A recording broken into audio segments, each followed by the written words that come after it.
Façamos a leitura na epístola do apóstolo Paulo, destinada aos romanos, irmãos.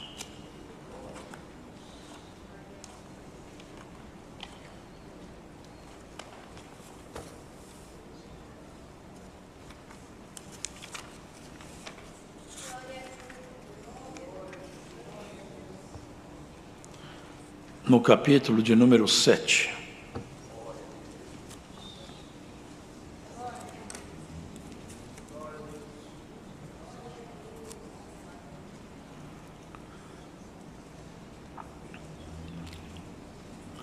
Não sabeis vós, irmãos, pois falo aos que sabem a lei, que a lei tem domínio sobre o homem por todo o tempo que vive, porque a mulher que está sujeita ao marido, enquanto ele viver, está ligada pela lei, mas morto o marido, está livre da lei do marido, de sorte que, vivendo o marido, será chamada adúltera, se for do outro marido.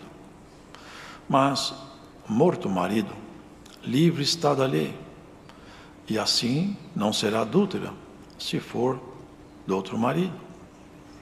Assim, meus irmãos, também vós estáis mortos para a lei, pelo corpo de Cristo, para que sejais doutro daquele que ressuscitou de entre os mortos, a fim de que demos frutos para Deus.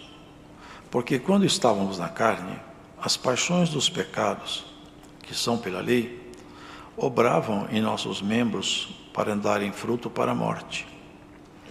Mas agora estamos livres da lei, pois morremos para aquilo em que estávamos retidos, para que sirvamos em novidade de espírito, e não na velhice da letra.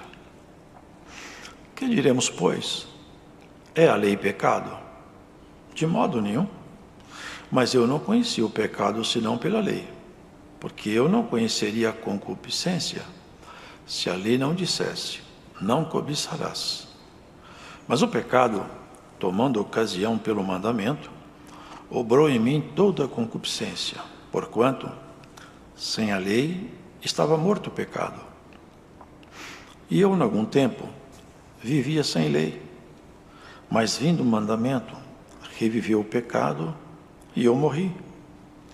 E o mandamento que era para a vida, achei eu que me era para a morte, porque o pecado, tomando ocasião pelo mandamento, me enganou e por ele me matou.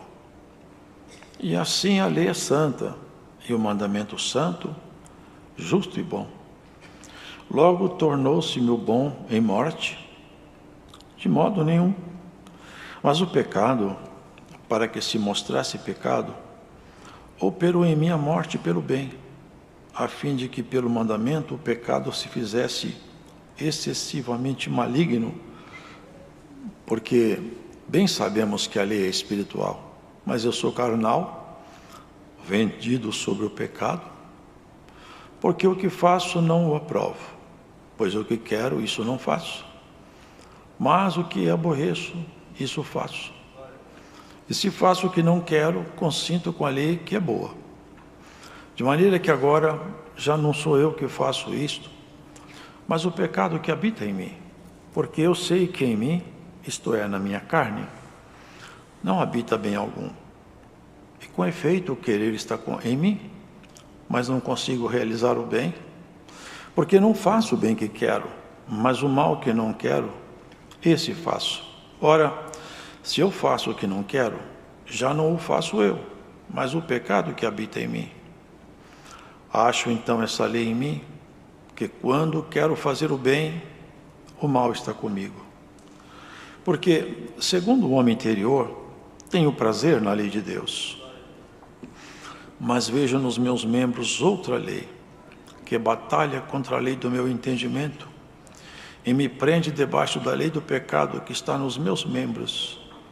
Miserável homem que eu sou, quem me livrará do corpo desta morte? Dou graças a Deus por Jesus Cristo, nosso Senhor. Assim que eu mesmo, com o entendimento, sirvo a lei de Deus, mas com a carne, a lei do pecado. Amém.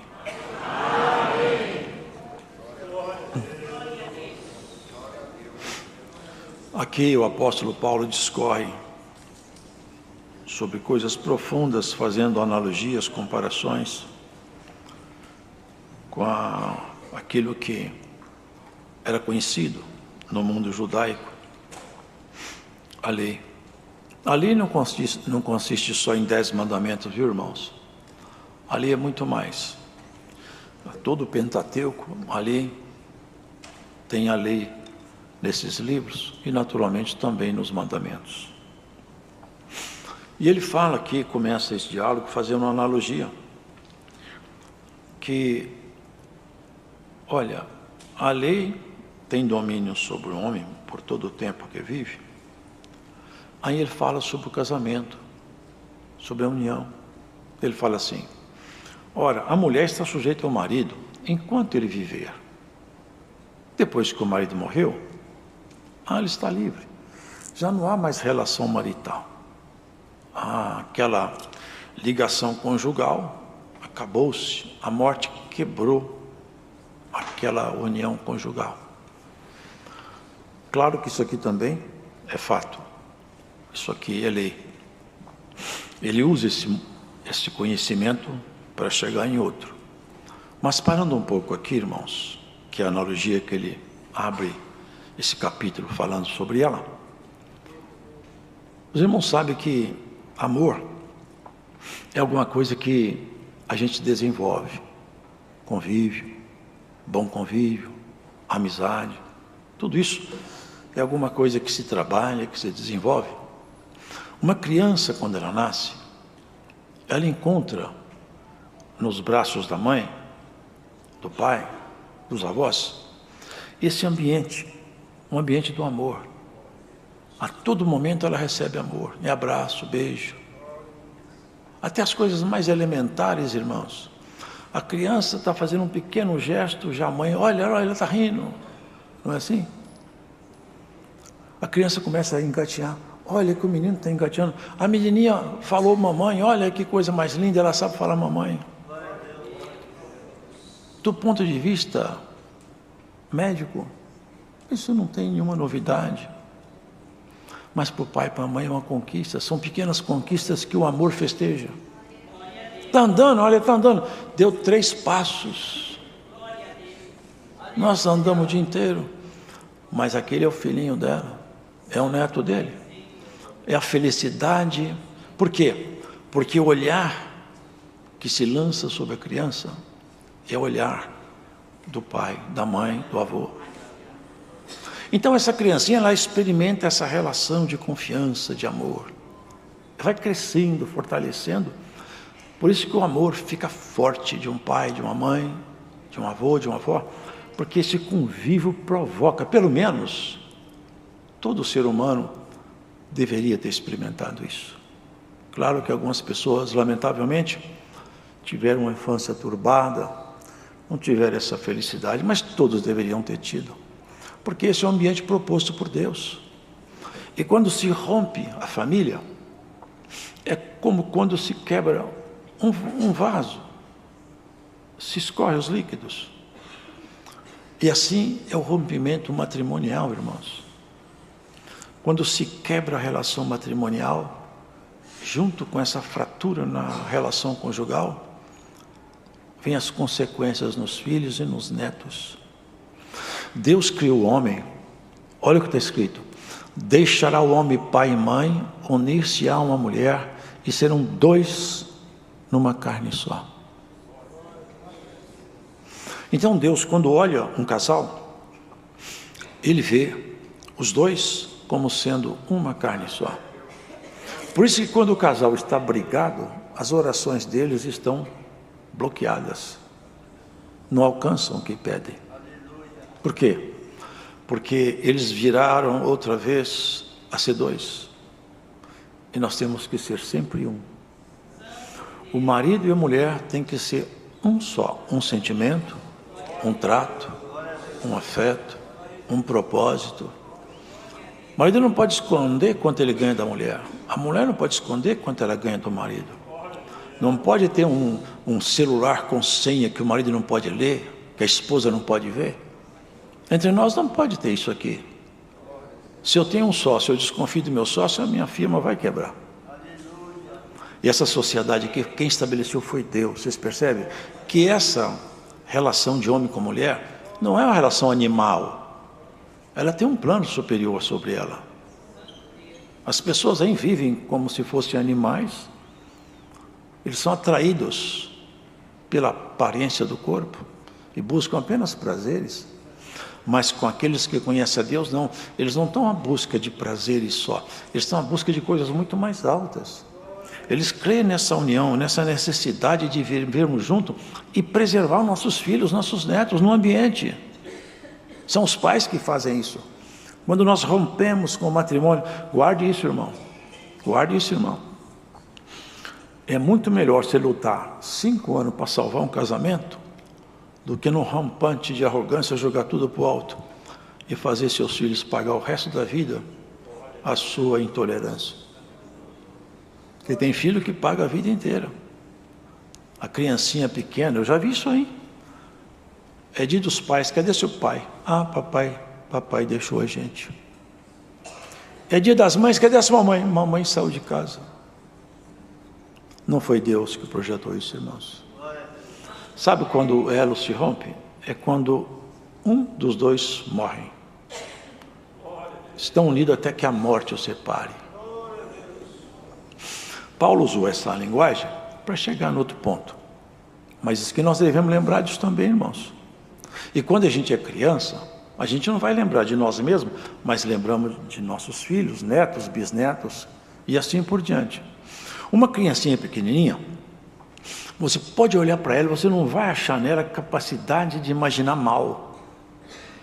Quanto mais novinha, menos você consegue achar malícia nela, porque não tem. Não tem. E aqui nós temos que entender uma coisa. Nós temos 2 naturezas, conforme você sabe. Que a rigor são 3. É corpo, alma e espírito. Mas para simplificar o diálogo, nós vamos chamar essas 2 de uma só. Alma e espírito vamos chamar de uma coisa só. Vamos chamar de alma ou de espírito. Então nós temos corpo e espírito. São 2 coisas diferentes. Quando Deus falou, façamos o homem a nossa imagem e semelhança, façamos, porque estava o Pai, o Filho e o Espírito Santo. É um Deus só, mas que se expressa em 3 pessoas distintas, embora que seja um Deus uno. Então, o homem traz de Deus essa imagem que vocês sabem, que não está na aparência física. Eu já vi pessoas falar, nós parecemos com Deus, mas ele está achando que ele parece com Deus por causa da sua anatomia humana.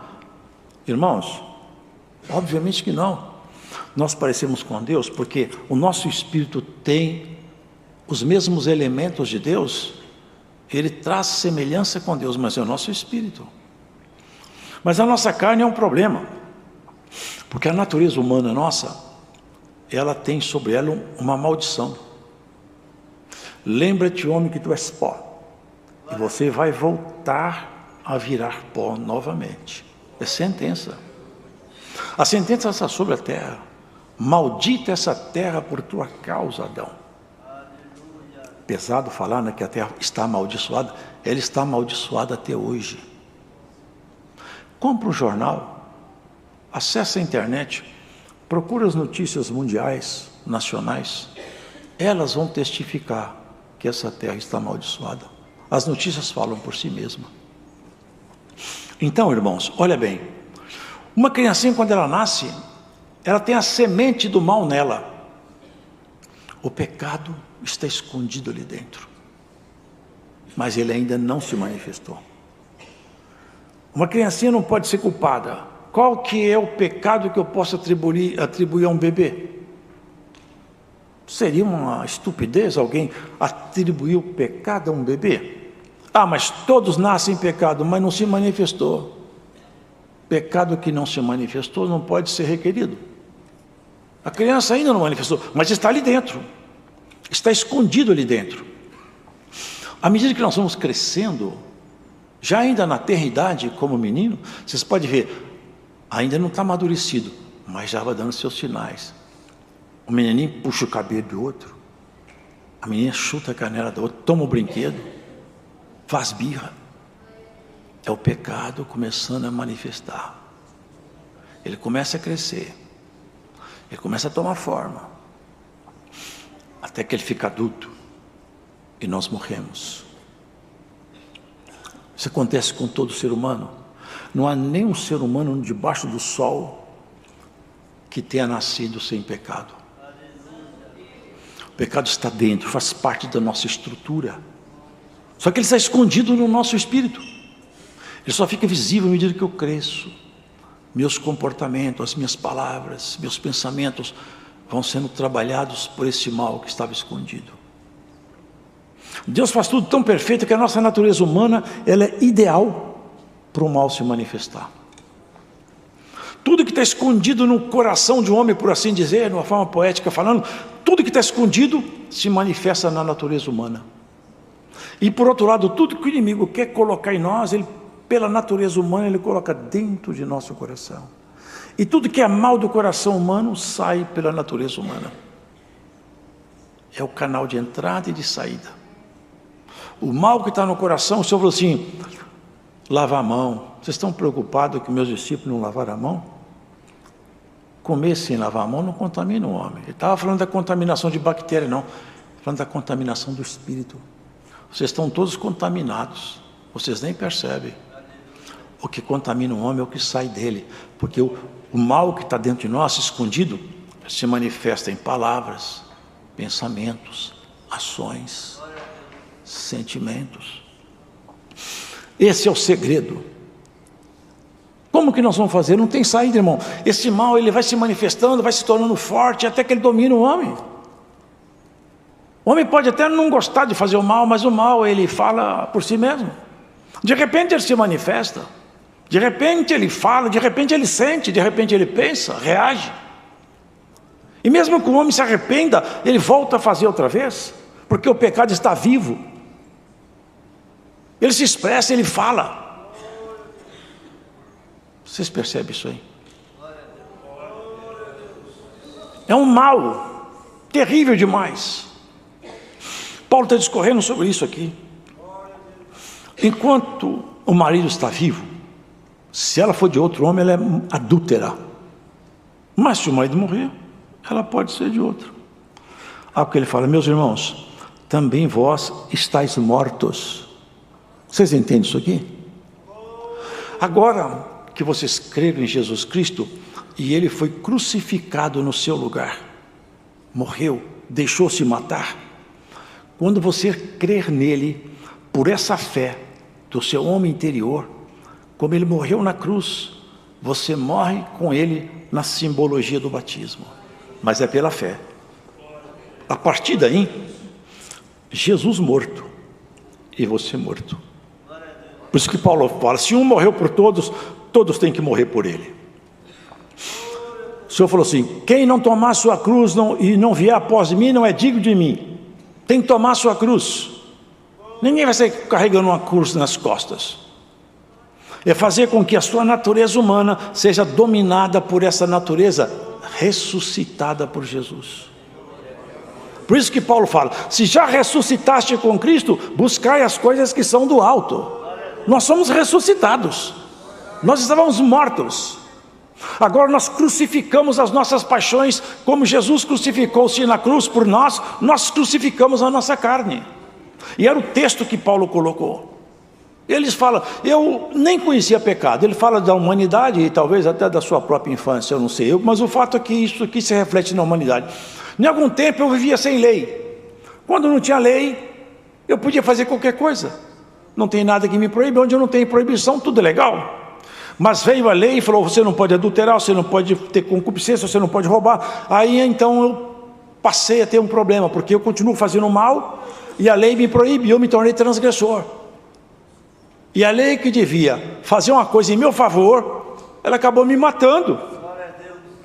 Então o texto bíblico, o Pentateuco, os mandamentos que deveriam ser bons para mim, me mataram.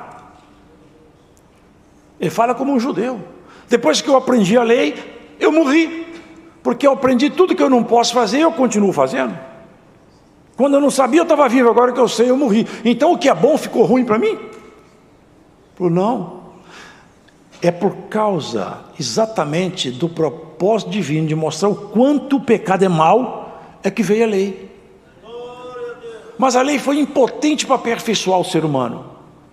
A lei não é capaz de mudar a consciência de ninguém. É tanto que as pessoas podem recitar, pode decorar a Bíblia, pode recitar tudo aqui, pode recitar até a Bíblia inteira. Mas se ele não for transformado, ou se ele não tiver nascido outra vez, ele é um papagaio. No coração a palavra não tem efeito. Porque o que transforma o ser humano por dentro é a presença do Espírito Santo. E ele é o único que pode confirmar a palavra de Deus em nós. Vamos entender isso aí? Quando o Espírito Santo entra em você, então o que ele faz? Agora você tem um ajudador.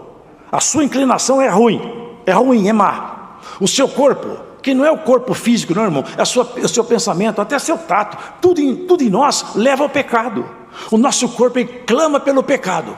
O homem de Deus, o coração dele clama por Deus. São dois gritos, um do inferno e outro do céu.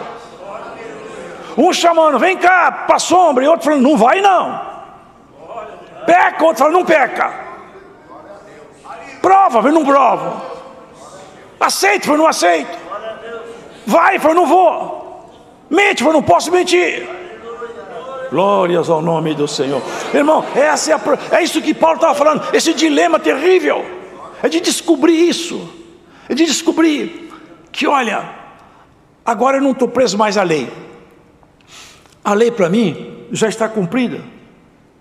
Mas ele chega no outro ponto. Ele fala que a lei tornou-se para ele um problema. Por quê? Se ele ficasse preso no texto da lei. Mas agora ele observa uma outra coisa. Mas olha que coisa. Eu vivo a graça. Eu vivo a graça de Deus está em mim. O Espírito Santo habita em mim, eu sinto o Espírito Santo. Eu sinto a virtude do Espírito, eu sinto a presença de Deus, eu sei que eu estou vivo. Mas mesmo assim, o pecado está lá batendo na porta. Quando eu estou distraído, ele me chama. Se eu não tomar cuidado, ele me arrasta para a sombra. Eu pensei que eu tinha vencido ele, mas ele está vivo. Ele não morreu. E eu tenho que saber como enfrentá-lo. Aí ele fala uma expressão: quem vai me livrar do corpo desta morte? Sabe o que Paulo está falando? Numa linguagem mais fácil. Eu carrego um cadáver. Eu carrego um cadáver.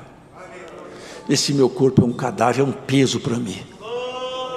E por ele, todo o mal, o inimigo vem colocar no meu caminho toda proposta, todo sentimento, todo pensamento, tudo que é ruim, vem querer passar. E eu não concordo, eu sofro. Eu não aceito. Eu não quero viver isso. Miserável de homem que eu sou. Como que eu vou continuar? Eu preciso de vencer isso. É um lamento de um apóstolo, irmãos. Lamento de um apóstolo. Será que nós temos a dignidade de falar com Deus com toda abertura a isso? Senhor, eu ando errando, mas eu não quero. Eu ando tropeçando, mas eu não concordo com meus tropeços. Eu não ponho no quente nos meus erros, não. Eu vou até meu quarto, eu rasgo meu coração. Eu peço misericórdia. Eu falo, Senhor, eu errei, mas eu não quero errar. Eu sou miserável, mas não desiste de mim. Glórias ao Senhor. Deus não vai desistir de você. Não vai. Vai te cobrir com sua misericórdia, trocar tua veste, pingar um colírio nos teus olhos. Porque aqui fora, irmãos, o que nós temos aí para refrescar a visão, colírio é assim, ó. Põe nos olhos, ele limpa os olhos, ele até tira infecção, dependendo da natureza do colírio. Mas se eu pingar uma gota ou duas gotas de pimenta no colírio, o colírio continua com suas propriedades, mas uma propriedade estranha foi colocada ali, e o que me serviria de refresco me cega, me embaça os olhos. É isso que está acontecendo com o mundo. A palavra de Deus, ela é um colírio, mas se pingar pimenta nela, ela te faz ficar cego. Isso aqui nunca foi feito para proveito de ninguém, nem para ninguém tirar partido político, nem ganho financeiro. Isso aqui é palavra para te levar até a glória. É para falar, você é pecador, você é miserável, você está errando, mas você vai consertar, Cristo vai te dar força. Larga seu pecado, larga seu erro, larga esses amigos, troca amizade, larga o que você está fazendo escondido. Cristo vai te esclarecer. É isso que a palavra fala. Olha aqui, o que eu faço eu não quero. Não era um bandido que falava. Não, era o apóstolo Paulo. O que eu quero eu não faço. Agora, o que eu não quero eu faço. Já não faço eu, mas o pecado que habita em mim. Paulo vivia em pecado? Não. Ele estava reconhecendo, é o ferrão do pecado, é o veneno. Ele introjetava nele o veneno. Eu estou percebendo que está me rodeando. Eu pensei que eu já tinha me livrado disso, mas Paulo não virou anjo, nem você. Enquanto você estiver aqui tem guerra, enquanto você estiver aqui tem tentação, mas você tem que fazer o que falou Paulo: eu não concordo com erro, eu não cedo à tentação, e se eu der uma tropeçada eu vou levantar, vou até os pés do Senhor, vou chorar até eu sentir o perdão, até que o céu se abra e a terra seja regada. Sabe como que a terra é regada? Fica de joelho, até você perceber que o céu se abriu e a virtude te pegou. Aí você começa uma nova etapa. Sabe como é que o crente percebe que ele foi perdoado? Não precisa perguntar para ninguém.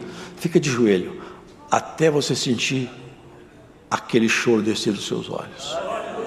Aí você fala: o Senhor lavou-me outra vez. Por essa palavra Cristo vai te lavar mais uma vez. Glórias ao Senhor. Cristo te lava mais uma vez aqui, aonde você estiver. Guarda isso. Você está debaixo de uma grande batalha. Não é fácil. Paulo falava: quem vai me livrar do corpo dessa morte? Vocês lembram o que ele falou para o Senhor Jesus? Ele estava reclamando isso aqui mesmo. Senhor, tem um espírito aí que vai me perturbando há muito tempo. O Senhor pode mandar ele embora do meu caminho? Porque eu já mandei, ele não vai. O Senhor, não vou mandar não, Paulo. Manda ele embora, ele me esbofeteia todo dia.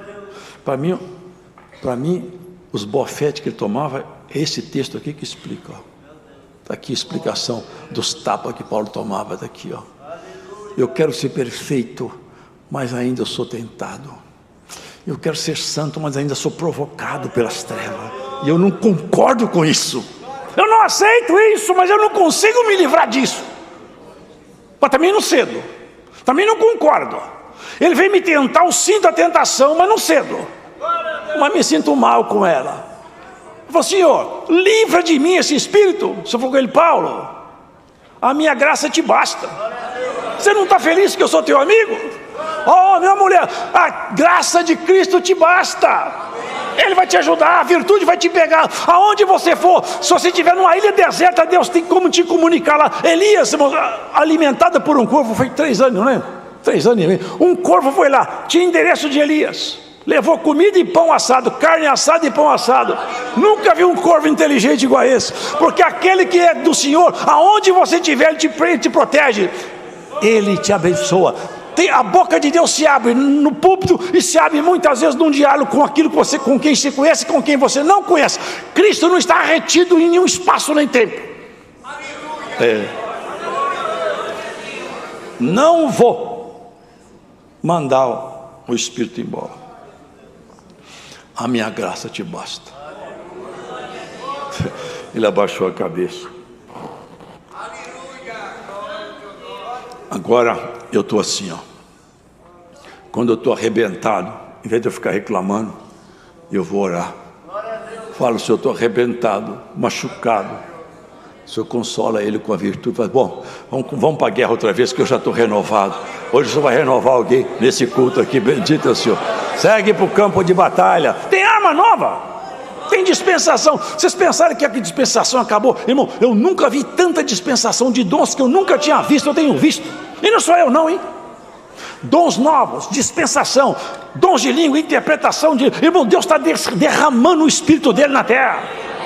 Não é para todo lado, não. É para quem está batendo na porta. É para quem confessa: Senhor, eu sou miserável, eu sou fracassado, eu não sou ninguém, mas se o Senhor me perdoar, eu sou igual Josué. Entro com a veste suja e saio com a mitra na cabeça. Glórias ao Senhor. Eu sou igual Paulo, reclamo que estou apanhando e saio de lá falando que a graça tua me basta.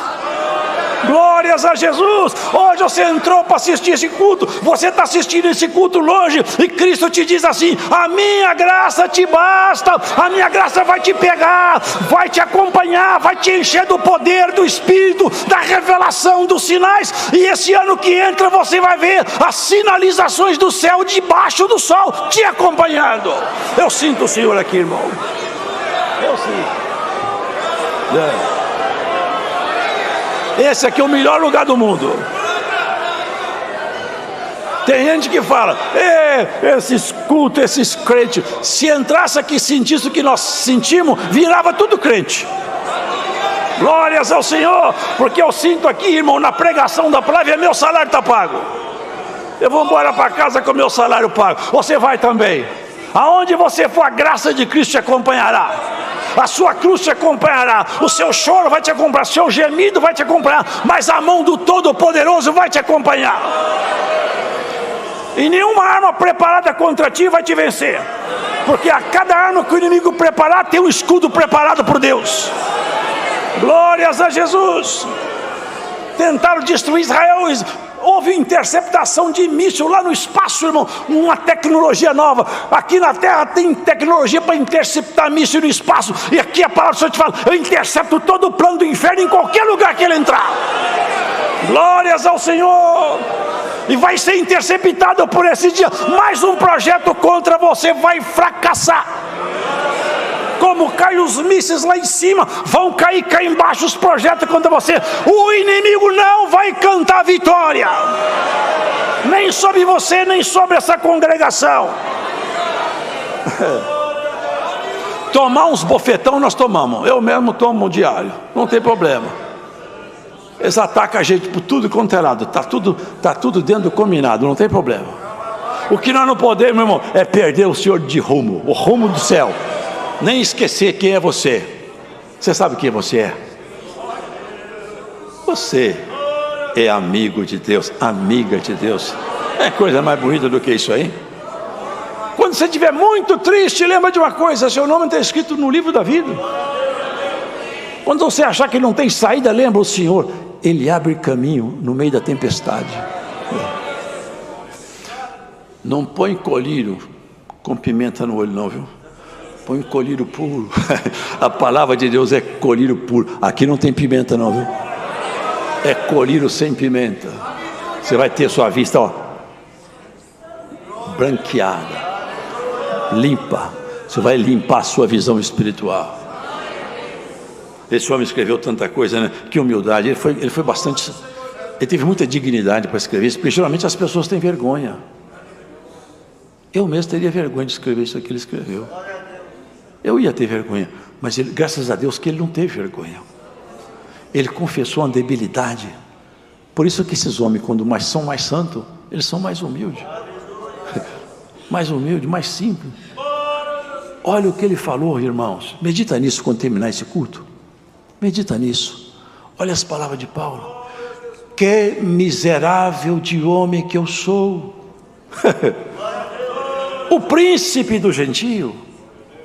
O homem que Cristo conversava com ele cara a cara, que o céu se abriu, que andou no terceiro céu, que viu o que ninguém nunca jamais viu.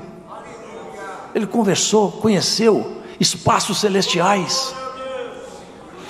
Que miserável de homem que eu sou.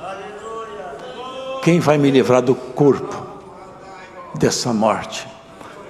Esse cadáver que eu carrego, que tudo quanto é coisa ruim passa por ele e tenta chegar até meu coração. É o tempo todo me defendendo, é o tempo todo com o escudo na mão, é o tempo todo batendo espada no capacete da minha cabeça, e eu tendo que cuidar. Não posso abrir minha guarda, que a espada do inimigo me atravessa. Não tem sossego. Mas uma coisa eu sei: eu estou assim com o Senhor. Eu estou assim com ele. A nossa amizade ficou estreitada. É isso, irmão. A graça do Senhor Jesus Cristo é isso. Não é você conhecer bastante não, viu? Há um mito aí rodando agora nas mídias sociais. O homem que conhece a Deus é quem conhece a Escritura conhece todo o texto bíblico, sabe interpretar hebraico, sabe exegese, estudou hermenêutica. Sabe quem conhece Cristo? É quem tem o Espírito Santo dentro dele. Esse conhece a Cristo, sabe? Sabe qual a marca do homem que conhece a Deus, de uma mulher que conhece a Deus? Ele tem uma marca, você sabia? Tem um carimbo nele. Você quer identificar se ele conhece a Cristo? Verifica se ela é santa, se ele é santo. Se for santo, você pode saber, esse homem é bichinho de Jacó, faz parte da família celestial. Deus seja louvado. Vamos agradecer a Deus em oração.